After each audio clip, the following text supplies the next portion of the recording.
ফুলগাজীর শ্রীপুর মজুমদার বাড়ির সব সৌন্দর্য খালেদা জিয়াকে ঘিরে।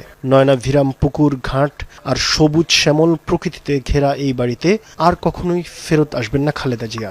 নিজ হাতে লাগানো নিম গাছটি কত বড় হয়েছে তার দেখা হবে না তিনবারের প্রধানমন্ত্রীর।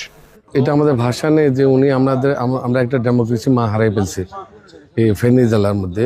আমার মনে হয় না এই বিকল্প কোনো নেত্রী এভাবে তৈরি হবে। আমরা একবারে হতাশ হয়ে গেছি ওনার মৃত্যুতে। সবাই কান্নাকাটি করতেছে, এলাকাবাসীর লোক একবারে নিস্তব্ধ হয়ে গেছে। ফেনী 1 আসন থেকে 5 বার সংসদ সদস্য নির্বাচিত হয়েছেন খালেদা জিয়া। দল থেকে এবারও মনোনয়ন দেওয়া হয়েছিল তাঁকে। সোমবার তাঁর পক্ষে মনোনয়নপত্রও জমা দেন বিএনপি নেতাকর্মীরা। আর আজ ভোরেই সবাইকে কাঁদিয়ে না ফেরার দেশে পাড়ি জমালেন ফেনীর মেয়ে খালেদা।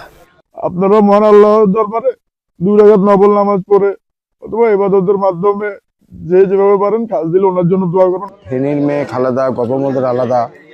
এই যে স্লোগান দিয়ে আমরা গর্ববোধ করতাম, এই গর্বটি আজ থেকে আমাদের এখানে মুছে গেল চিরদিনের জন্য।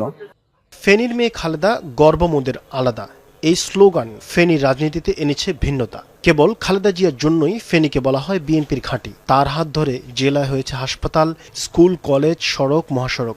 আগামীতে এই ধারা কি অব্যাহত থাকবে নাকি বঞ্চিত হবে ফেনীবাসী?